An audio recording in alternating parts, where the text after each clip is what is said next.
বিশ্বদেব দ্রোণাচার্য কৃপাচার্য কর্ণ দুর্যোধন এবং আমার শকুনি তারা সকলে মিলে সেই হস্তিনাপুর শহর দিকে আগমন করছে।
সকলে বলছে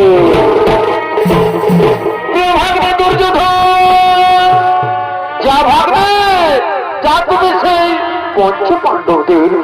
পঞ্চপাণ্ডবদের দাসের কর্ম করার জন্য এই রাজসভার মধ্যে ডেকে নিয়ে এসে ভাগ্নে চমৎকার চমৎকার বাবাশ্রী চমৎকার ঠিক বলেছেন বাবাশ্রী তাই হবে বাবাশ্রী আমি এক্ষুনি সেই পঞ্চপাণ্ডবদের ডাকার ব্যবস্থা করছি। ওরে ভাই দুঃশাসন তুমি যেখানে থাকো শীঘ্র চলে এসো রাজসভা।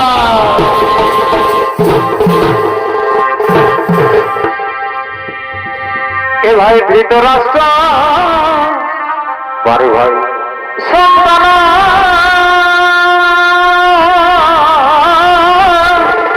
ভাই আরে নাম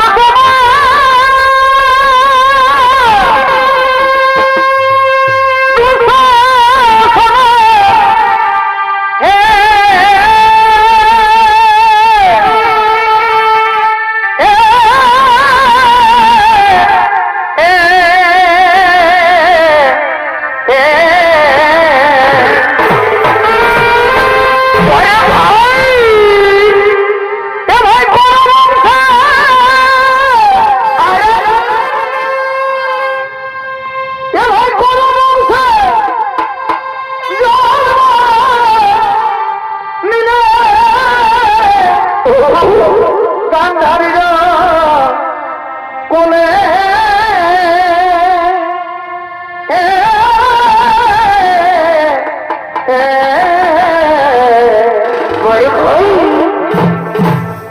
পরিচিত বিষম মন্ডলে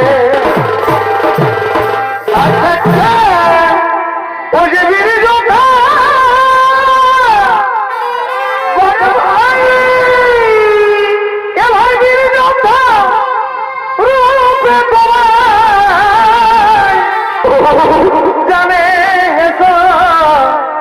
বলে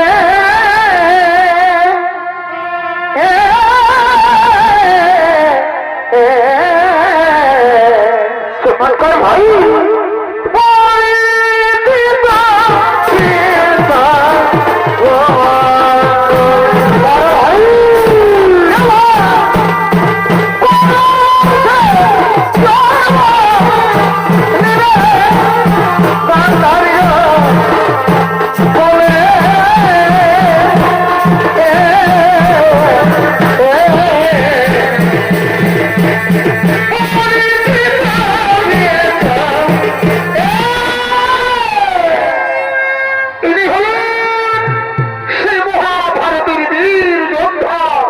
যুবরাজ দুঃশাসন আর দুঃশাসনের অভিনয়ে আপনাদের মহান ঝলকরঙ্গ মঞ্চে যিনি ছৌ নৃত্য পরিবেশন করে দেখাবেন তিনি হলেন পুরুলিয়া জেলার এই বিশ্বনাম ধন্য এই যে জনপ্রিয় ছৌ নৃত্যশিল্পী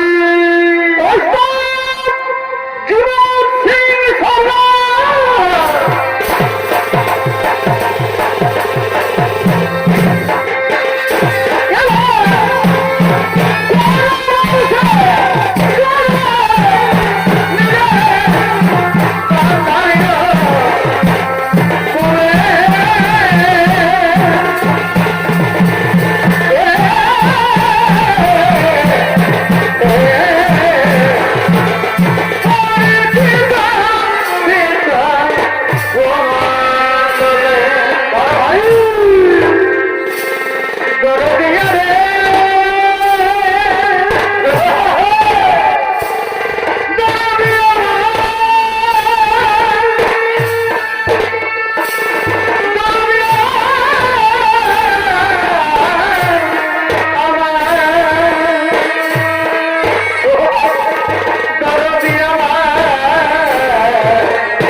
তুমি যাও, তুমি শীঘ্র চলে যাও সেই পঞ্চপাণ্ডবদের দাসের কর্ম করার জন্য এই রাজসভার মধ্যে ডেকে নিয়ে এসো।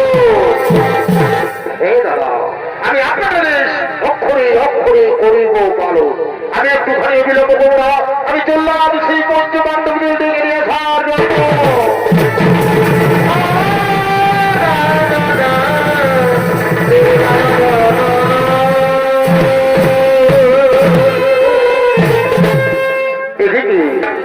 এদিকে সেই বীর পঞ্চপাণ্ডব তারা জিহ্বায় হেরে দুর্যোধনের নির্দেশে দাসত্ব হয়ে দাসের কর্ম করার জন্য তারা ছুটে চলেছেন সে হস্তিনাপুর রাজসভায় আপনাদের মহাগ্রহ হচ্ছে।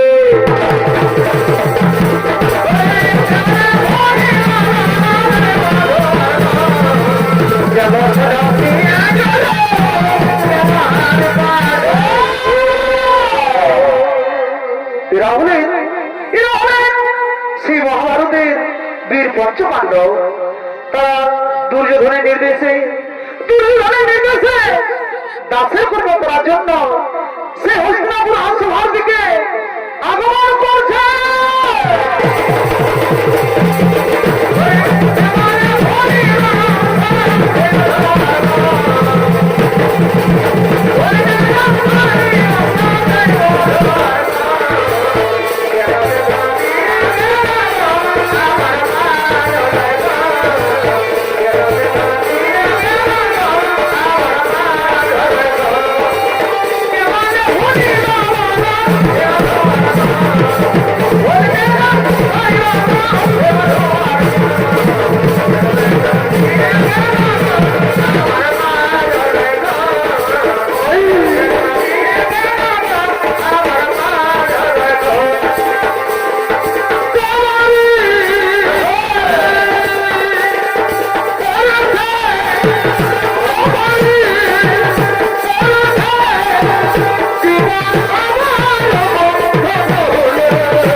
কিন্তু তাদের স্ত্রী দ্রৌপদীকে দাসী হিসেবে এই রাজসভার মধ্যে ডেকে নিয়ে সৌভাগ্য।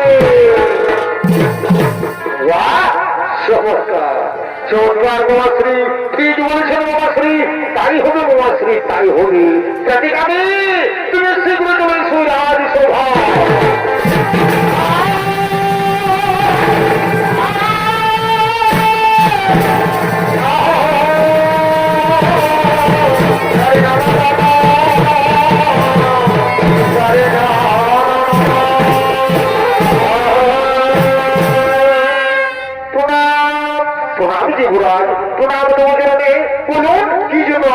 এসেছে।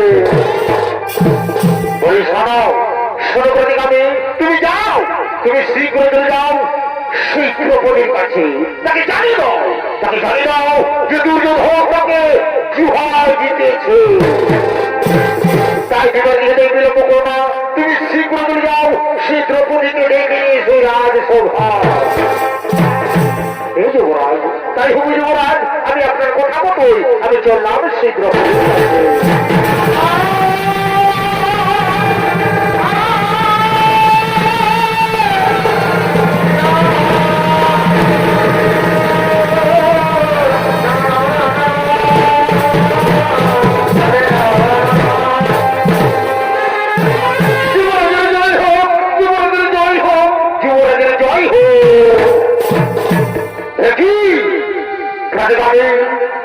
তুমি এক্ষুনি গেলে এক্ষুনি ফিরে এলে রাজসভা। যুবরাজ, যুবরাজ, আমি গিয়েছিলাম সেই দ্রৌপদীর কাছে, কিন্তু এভাবে তোমার মুখ হঠাৎ করে বন্ধ হয়ে গেলে কেন? কি হয়েছে আমি সত্যি ঘটনা আমার কাছে খুলে বলো। যুবরাজ, আমি গিয়েছিলাম সে দ্রৌপদীর কাছে, কিন্তু সে কোনো মতেই আসতে চাইল না এই সভায়। আমি অনেক অনেক চেষ্টা করলাম, কিন্তু সে কোনো মতেই রাজি হলো না এই সভায় আসার জন্য। কি ওটা ছেড়ে দেবো হোকার যে দুর্যোধনের কথা আসতে চাইল না? সেগুলো এখনো পর্যন্ত এই যুবরাজ দুর্যোধনকে জানি না।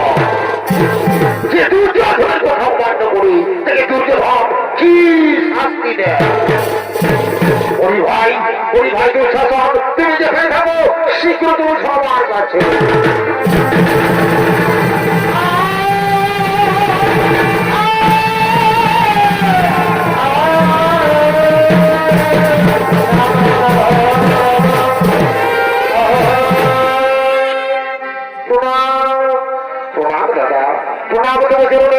বলুন কি জন্য আমাকে আবার ডেকেছে? তোমাকে আমি আবার ডেকেছি, তুমি কি জানো? তুমি কি জানো দুঃশাসন, সেই দ্রৌপদী আপনি আমার কোথাতে আসতে চাই না এই সভায়। আমি তার জন্য তোমাকে ডেকেছি দুঃশাসন। তুমি যাও, যাও দুঃশাসন, তুমি যাও, যাও তুমি নিজে গিয়ে বললো হোক পারি নারী চুলে টানতে নেই সেই সভায়। তাকে জানিয়ে দাও যে দুর্যোধন তাকে জিহায় দিতেছে।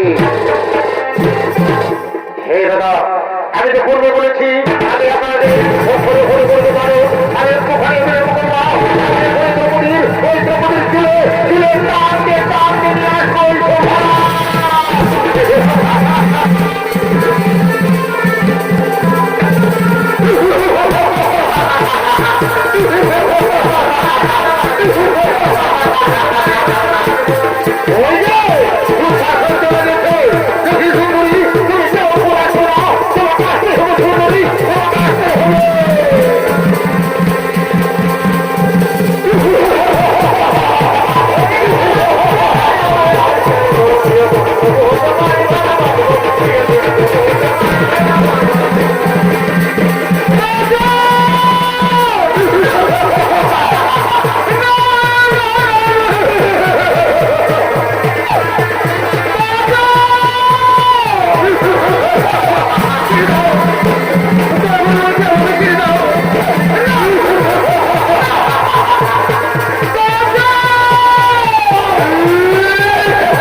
পিতামহ, আপনি তো সত্যি শিখেছিলেন পিতামহ, ওই তো শ্বশুর কিভাবে আমায় অপমানিত করে চুলের টানতে টানতে নিয়ে এসেছে সবাই। পিতামহ, অপমানিত করে দিলে না পিতামহ, না এভাবে অপমানিত করে দেবে না পিতামহ। আমি যে আপনার পূর্বপুত্র বলে আমি যে দুষ্কার না করে পূর্ণ পুরুষ বানানো আছে, আপনাকে আমি প্রণাম করছি।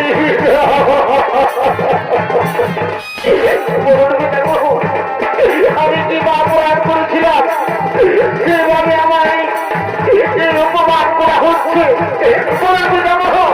আমার প্রশ্নের উত্তর দিন বিরহ, আমার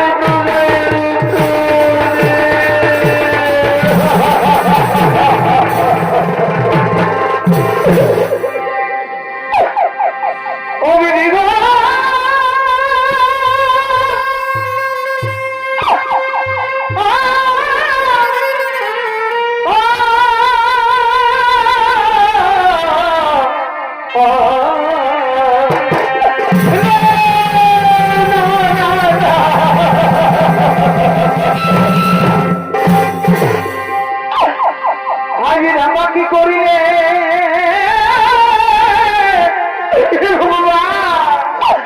কেন হেন দুঃখ দিলে ঠাকুর, তুমি জীবন না নিলে কেন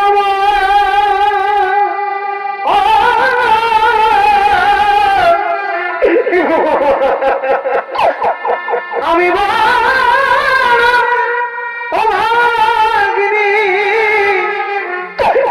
আমি দুঃখিনী তবে লজ্জা করো নিবারণ।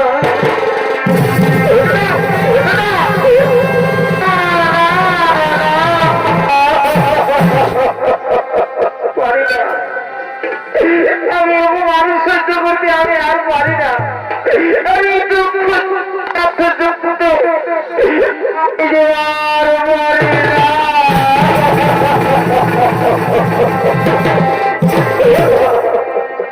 তবে বীর পঞ্চ পাণ্ডব আমার স্বামী, আজকে মুখে সবুজ না হিসেবে আজ কি দুর্দশা ঘটিল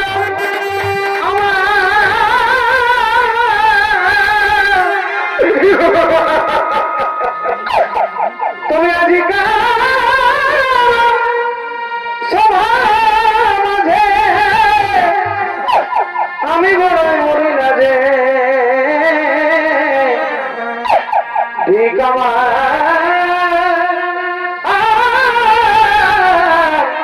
এই পঞ্চ স্বামী গণে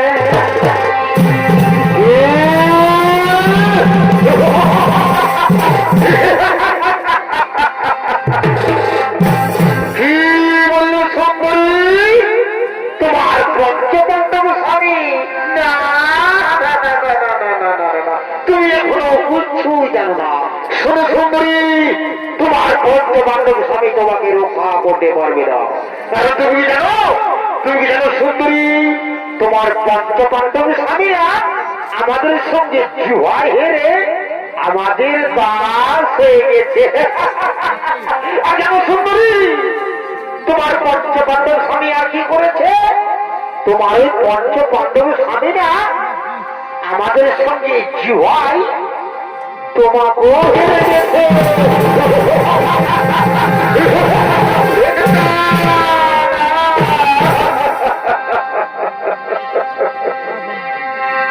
তবে কোন সাধারণ নিষ্ঠুর বিধাতা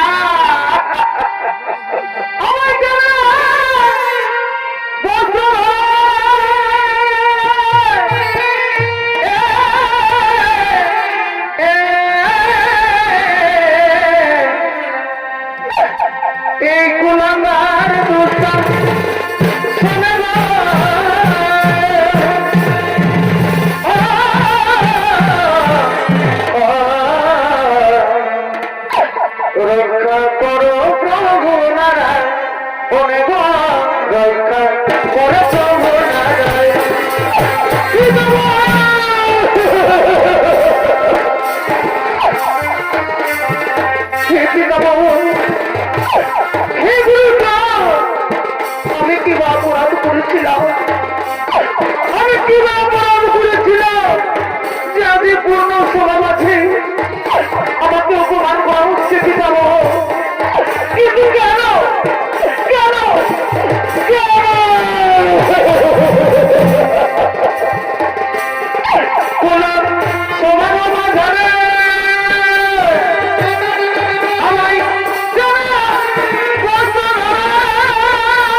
দ্রৌপদী আপনাকে প্রণাম করছে। আপনি তো আজ বড়ই ভাগ্যবান, কারণ যে আজ আপনি দৃষ্টিহীন জন্মেছে।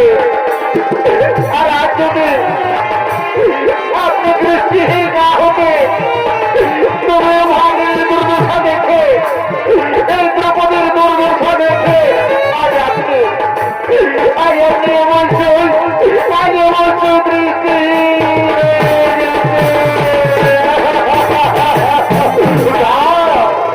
রাবত্রী না, তুমি আমাকে ভাবে বলো না রাবত্রী, কারণ ওই দুর্গ ঘর পাশা করার সময় আমাকে কিছু বলেছি পাশা করার সময় আমাকে কিছু বলেছি। রাবত্রী তুমি আমার কিছু বলো না, রাবত্রী তুমি আমার কিছু বলো না, তুমি আমাকে কিছু বলো না।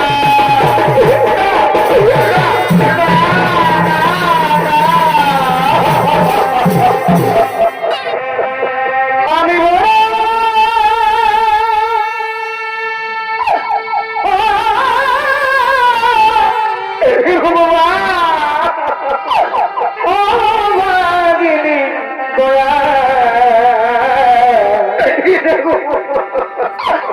আমার দুঃখে সীমানা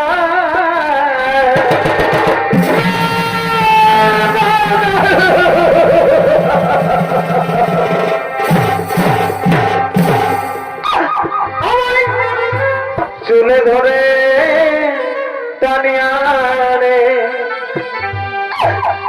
আমার চুলে ধরে টানিয়া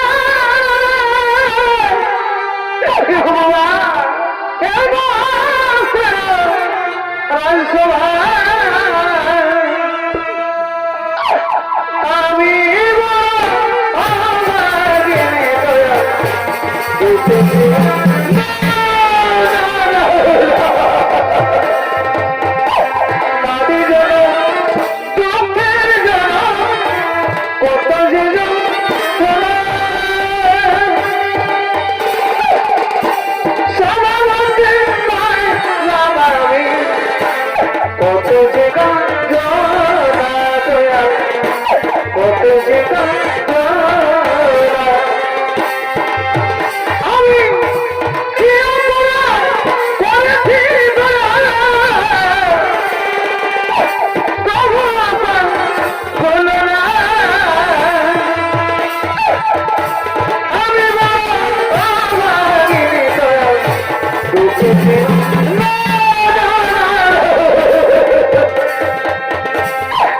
বিধি কলমে নাই জানি আমার পড়া কপালে লিখে চিনি রে, কলমে কিনা পানি রে, বিধি কলমে কিনা পানি রে।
দুঃশাসন, আমরা এখানে কোনো কান্না করে শুনতে আসিনি।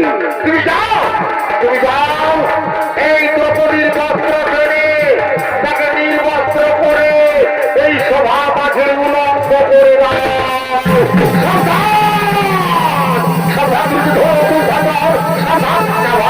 তুমি শান্ত হয়ে যাও।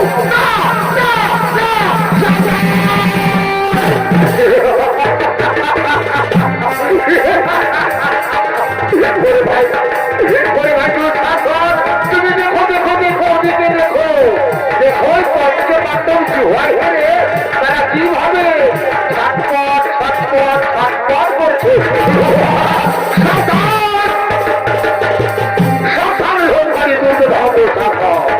আমি তোমাদের পাঁচ পাঁচ করে সাবধান করে দিচ্ছি, আমি তোমাদের পাঁচ পাঁচ করে সাবধান করে দিচ্ছি। এই সতীর গায়ে হাত দিবি না, তোমার হাত আমি ভেঙে দেবো।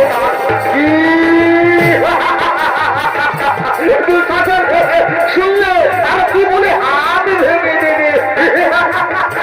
কি কি বলে সোতার তোমার বাহুবনের শত্রু তাই না? আর দুর্যোধনের হাত ভেঙে দেবে। আর কি বললে? সতী, তোমাদের স্ত্রীকে তোমরা সতী বলছো? তোমরা এত পর্যন্ত কিচ্ছু জানো না।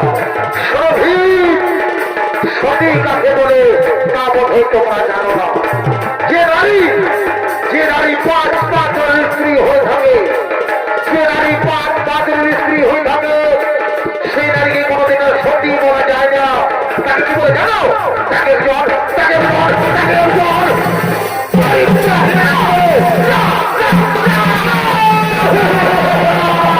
সাবধানে হোমারি দুর্যোধন, ওরে ভোটার, ওরে দুর্যোধন, ওরে দুর্যোধন, একবারে বারবার করে ধাক্কা দিচ্ছি।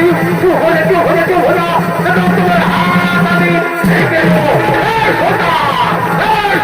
ওরে দুর্যোধন, ওরে দুর্যোধন, আমি তোমার খাবো না।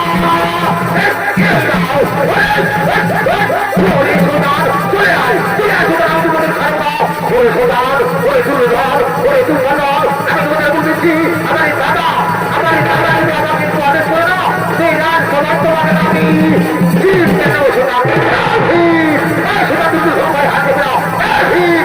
সোনা দুটো ধর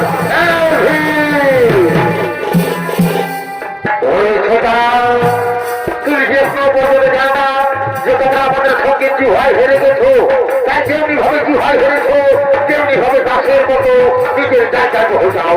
সোনার আর আমাকে গোনা দেখাই, এই দুজন হলে গোনা। সোনা যাও, বসে যাও, দাসের মতো বসে যাও, যাও যাও বসে যাও। হাত দেবে না। তুমি কি ছটপট ছটপট করছো? তুমি কি জানো না যে তোমরা আমাদের সঙ্গে জিহাই হেরে গেছো, তাই যেমনি ভাবে জিহাই হেরেছো তেমনি ভাবে দাসের মতো নিজের জায়গায় বসে যাও। সোনার যাও যাও বসে যাও, বলছি বসে যাও, বসে যাও। হ্যাঁ, এখানে চুপচাপ দাসের মতো বসে যাও। আর শোনো শোনো দুঃশাসক, তুমি আমার একটা কাজ করো, তুমি যাও এই দ্রৌপদীর বস্ত্র ফেলে তাকে নির্বস্ত্র করে এই সভা মাঝে উলঙ্গ করে দাও। আমাকে আবার হাত দেবে, আমি তোমার সোনা, ওরে দুঃশাসন বলে আর সোনার, ওরে ভীম সোনা আমি যাচ্ছি, ওরে সোনা আমি তোমার সোনা, দুঃশাসন ছেড়ে দাও, দুঃশাসন আমার কথা শোনো, আমার ছেড়ে একটু ছেড়ে দাও, আমি ছাড়বো না ভাই, শান্তি শান্তি শান্তি শান্তি। আমি জানি আমি তোমাকে জানি ভাই, আমি যদি তোমাকে একটু আদেশ করি না তুমি পঞ্চপাণ্ডবদের কাউকে ছাড়বে না। তাই তো বলি ভাই, তুমি হস্তিনাপুরের বীর যোদ্ধা যুবরাজ দুঃশাসন, তাই শোনো আমার যোদ্ধা ভাই, তুমি পঞ্চপাণ্ডবের দিকে না তাকিয়ে তুমি এখন আমার একটা পালন করো।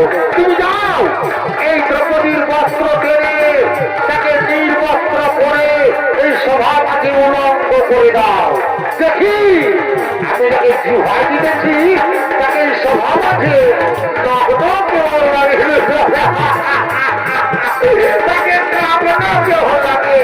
দুঃশাসন এই দ্রৌপদীর বস্ত্র আনে তাকে নির্বস্ত্র করে উলঙ্গ করে দাও।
অস্ত্র টানতে টানতে যুবরাজ দুঃশাসন সে মোহ হয়ে পড়ে যায়।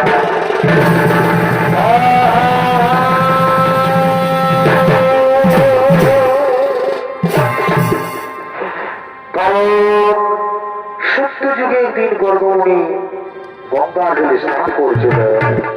এমন সমস্যা গর্গমণি গঙ্গা জলে স্নান করতে করতে তার গায়ের বস্ত্র জলের মধ্যে ভেসে যায়। সেই সময় গর্গমণি সে জলের মধ্যে উলঙ্গ অবস্থায় দাঁড়িয়ে রয়েছিলেন। তার বাঁচার কোনো উপায় ছিল না। সে লজ্জায় সে অপমানে কিছুতেই জলের থেকে উঠতে পারেনি। কিন্তু ভগবানের লীলা, এমন সময় সেখানে দ্রৌপদী উপস্থিত হয়। সেখানে দ্রৌপদী বলছে দেখতে পাই যে গর্গমণি জলের মধ্যে উলঙ্গ অবস্থায় দাঁড়িয়ে রয়েছে। সেই সময় দ্রৌপদী নিজেই তার একখানা বস্ত্র দিয়ে সেই গর্গমণিকে জলের থেকে উদ্ধার করেছিলেন। সেই সময় গর্গমণি এই দ্রৌপদীকে প্রাণ ভরে আশীর্বাদ দিয়েছিলেন।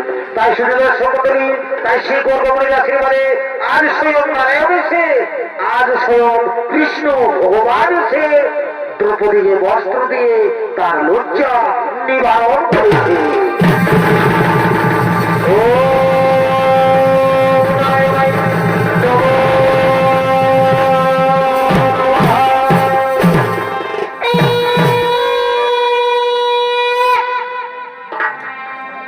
আর এদিকে সেই দ্রৌপদী কাঁদতে কাঁদতে হস্তিনাপুর নরেশ মহারাজ ধৃতরাষ্ট্র বলছে,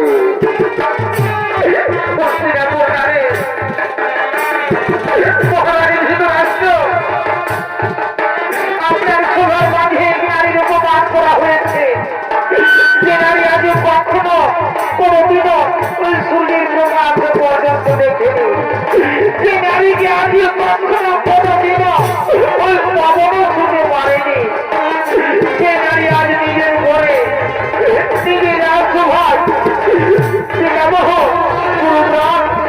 গুরু কৃপাদাসে থাকার পরে আমার বস্ত্র হরণ করার চেষ্টা করে।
প্রতিজ্ঞা করছি, আরে প্রতিজ্ঞা করছি, যার থেকে যতদিন পর্যন্ত এই অহংকারী, এই পাপী, এই দুষ্ট দুঃশাসনের আমি রক্তপাত না করতে পারি, ততদিন পর্যন্ত আমি আমার পূর্বপুরুষকে আমি কোনোদিন ভোগ দেখাবো না। আমার পূর্বপুরুষের আমি কোনোদিন ভোগ দেখাবো না। আমি আমি আমি আমি সভা থেকে আমি প্রতিজ্ঞা করে গেলাম, আর আমি আজ আমি প্রতিজ্ঞা করে গেলাম।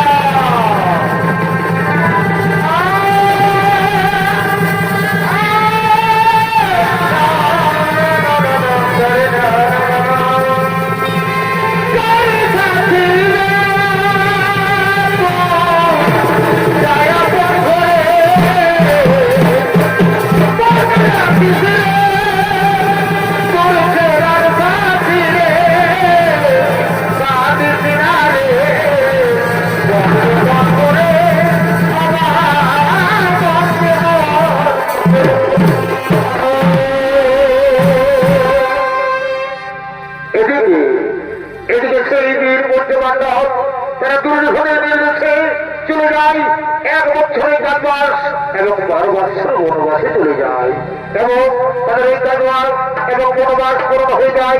তারপরে একদিকে কৌরব পক্ষ, অন্যদিকে পাণ্ডব পক্ষ, তারা সকলে চলেছেন যুদ্ধ করার জন্য রণভূমির দিকে।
আমি রণভূমিতে তোমাকে এদিকে ওদিকে খুঁজে বেড়াচ্ছিলাম।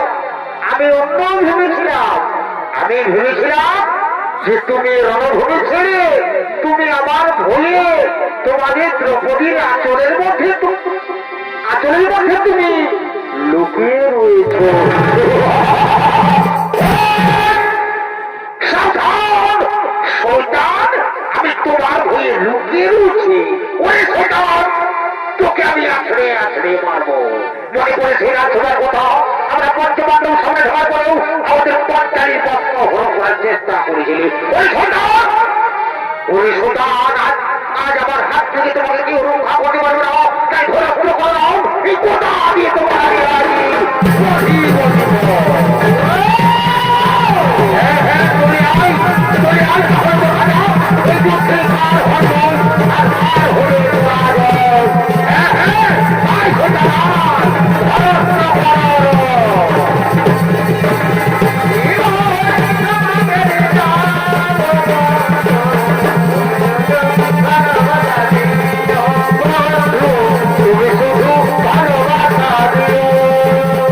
ভাই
আপনি যদি আমাদের সঙ্গে যুদ্ধ করতে যদি আপনি ভুল করে যদি তাহলে ফিরে যান। আমি আপনার সঙ্গে যুদ্ধ করতে জানি আপনি ফিরে যান। দেখি বলছেন না এই কাপি মোবাশ্রীকে আপনি ফিরতে বলছেন কেননা আমি যুদ্ধ করবো আমার বহুদিন যদি চলেছে ওই কাপি মোবাশ্রী ওই শৈতান মোবাশ্রী চলেছ যুদ্ধ করে কেন তৈরি হয়ে না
তোমাকে যুদ্ধে পরাস্ত করেছি,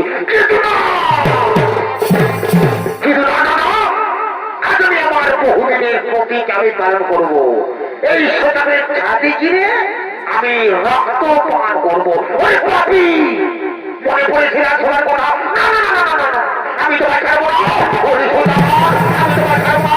ওই নাও এ নাও, ওই পাপি ওই শোতাব ওই পাপি ওই পাপি ওই শোতাব আজ আমি তোমার ছাতি কিনে রক্ত পান করবো। রক্ত রক্ত রক্ত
আমার আরেকটি প্রতিজ্ঞা রয়েছে।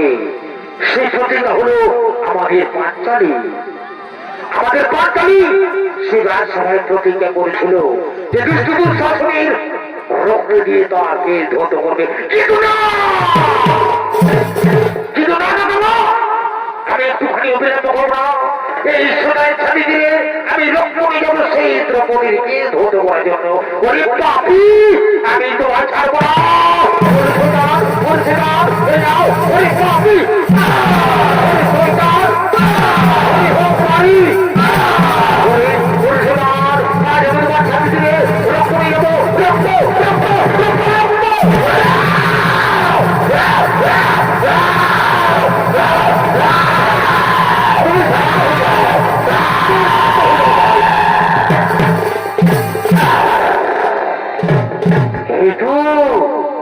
আমি একটুখানি বিলম্ব করবো না।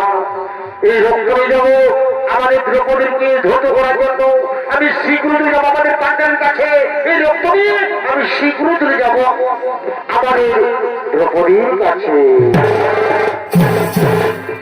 জয় রাধে রাধে, কৃষ্ণ কৃষ্ণ গোবিন্দ গোবিন্দ রে। জয় রাধে গোবিন্দ রাধে গোবিন্দ।